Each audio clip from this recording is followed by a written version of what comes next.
Assalamualaikum dan hai semua. Pada hari ini, kami dari kumpulan 2 ingin membentangkan tajuk kajian kami iaitu peranan pengguna media sosial dalam membangunkan kesepaduan sosial. Untuk pengetahuan semua, tema kami adalah teknologi maklumat dan komunikasi penggerak kesepaduan sosial.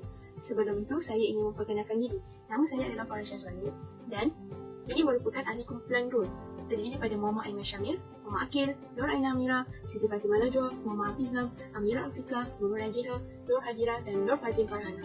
Seterusnya, saya akan menerangkan mengenai pengenalan kepada kajian kami. Apa itu kesepaduan sosial?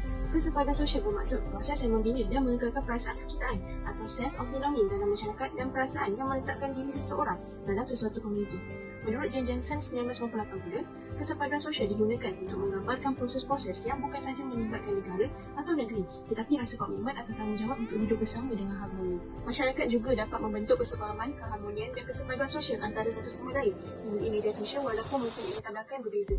Kebanjiran aplikasi media sosial seperti WhatsApp, Facebook, Instagram, TikTok dan sebagainya memberi peluang pada masyarakat atau pengguna media sosial untuk berhubung dengan kenalan lama atau baru, serta dapat bergaul dengan berbagai etnik, latar belakang dan agama.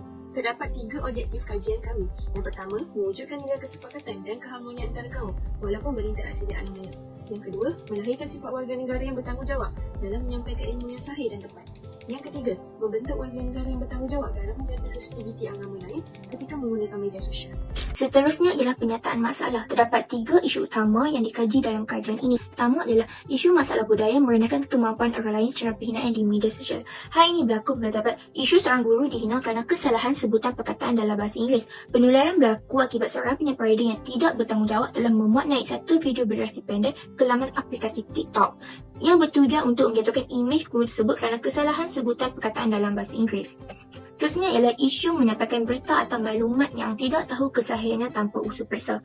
Hal ini berlaku apabila terdapat masyarakat yang tidak bertanggungjawab telah menyebarkan maklumat palsu mengenai kenyataan vaksin COVID-19 yang dikaitkan terhadap pembangunan teknologi mudah alih generasi ke-5 5G dan chip nano dalam penghasilan vaksin COVID-19. Teknologi 5G didakwa mendedahkan masyarakat kepada risiko penyakit iaitu bahaya, manakala chip nano dalam vaksin pula untuk mengesal kedudukan manusia serta memberi maklumat peribadi masyarakat seperti identiti diri dan maklumat akaun bank.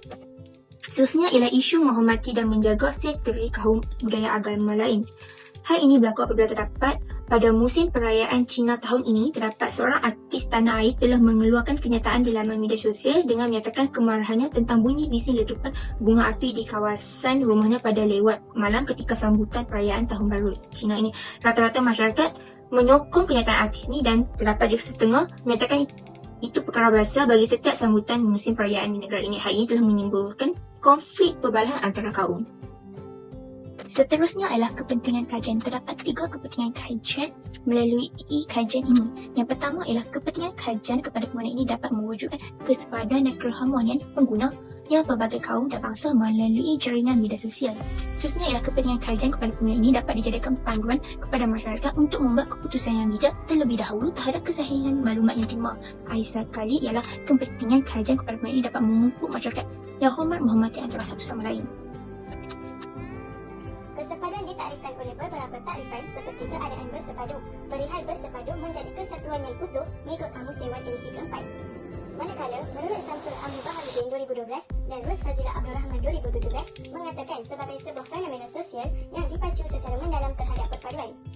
Nilai kesepakatan dan keharmonian antara kaum melalui alam maya. Mengikut Kamus Dewan edisi keempat, keharmonian membawa maksud satu keadaan yang harmoni seperti selaras, sesuai dan sepadan. Manakala, kesepakatan pula membawa maksud perihal sepakat. Kini, dengan adanya pelbagai aplikasi di media sosial seperti WhatsApp, Facebook, Twitter, Instagram, Google dan sebagainya memudahkan masyarakat berhubung antara satu sama lain walaupun berada pada jarak yang jauh serta memudahkan pencarian maklumat dilakukan. Di Hanafi 2018 ada mengatakan bahawa media sosial pada masa kini amat sesuai dan mempunyai kelebihan serta ciri-ciri menarik dalam memupuk semangat kesepaduan, kesepakatan dan keharmonian antara rakyat. Seterusnya, sifat warga negara yang bertanggungjawab dalam menyampaikan ilmu yang sahih dan tepat. Bertanggungjawab membawa maksud kewajipan yang dipikul oleh seseorang. Semua maklumat amat cepat tersebar secara meluas tanpa batasan dalam sekelimetan sahaja. Hal ini demikian kerana dengan adanya kemudahan media sosial dapat memudahkan maklumat tersebar secara tertempat dengan pantas. Rakyat yang bertanggungjawab akan memastikan maklumat yang disampaikan sahih sebelum ia disebar agar tidak menimbulkan sebarang isu. warga negara yang bertanggungjawab dalam menjaga sensitiviti agama lain ketika menggunakan media sosial. Malaysia merupakan negara yang mempunyai pelbagai bangsa dan etnik yang mempunyai kepelbagaian bangsa, adat, budaya dan pegangan agama dengan lebih daripada 80 etnik. Kepekaan pengguna di media masa dalam menilai dan melihat kelainan budaya dan agama lain agar tidak berlaku kesayangan atau kesalahan, kerana setiap agama dan budaya mempunyai kelainan yang sembunyi.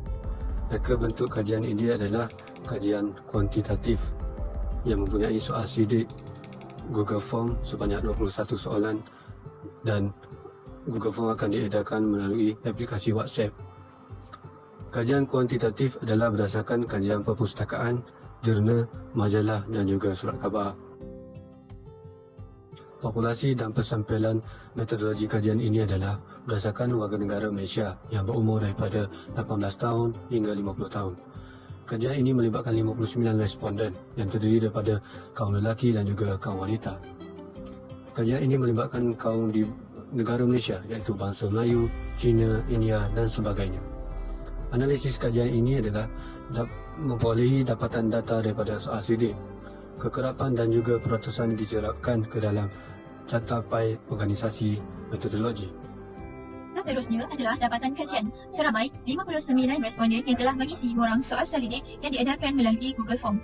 Kajian ini mempunyai 3 objektif utama. Objektif yang pertama ialah mewujudkan nilai kesepakatan dan keharmonian antara kaum walaupun berinteraksi di alam maya. Maka, mengikut hasil analisis kajian setuju yang tertinggi bagi objektif pertama, didapati masyarakat Malaysia percaya dengan mengamalkan sikap saling berkongsi dan menerima pendapat, mampu untuk memupuk perpaduan kaum serta menjamin keamanan dan kedamaian yang berpanjangan.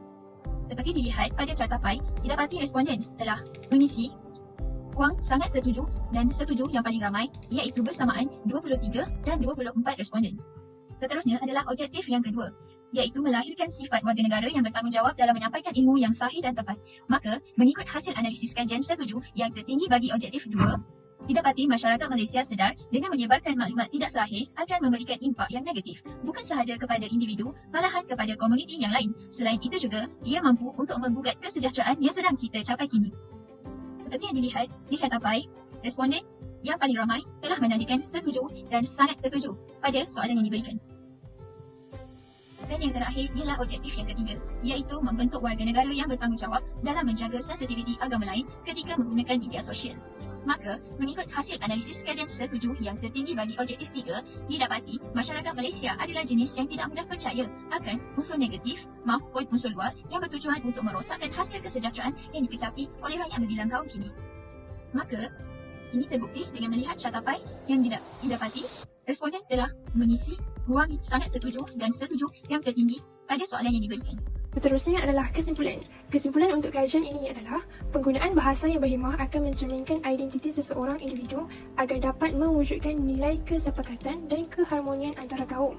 Seterusnya, kesahihan maklumat yang diperoleh juga perlu disemak terlebih dahulu dan dari mana sumber maklumat itu datang agar warga negara bertanggungjawab dalam menyampaikan ilmu kepada orang lain. Akhir sekali, semua pihak perlu memainkan peranan kerana ia adalah satu usaha yang sangat diperlukan dalam menjamin kesepaduan terhadap masyarakat di Malaysia bagi melahirkan masyarakat yang bertanggungjawab dalam memainkan peranan sebagai seorang pengguna media sosial yang bijak. Jadi, demikianlah tadi berakhirlah sudah hasil pembentalan mengenai tajuk kerja kami. Kami dari kumpulan 2 ingin memohon maaf sekiranya terdapat kekurangan dari hasil pembentalan kami sebentar tadi. Sekian, terima kasih.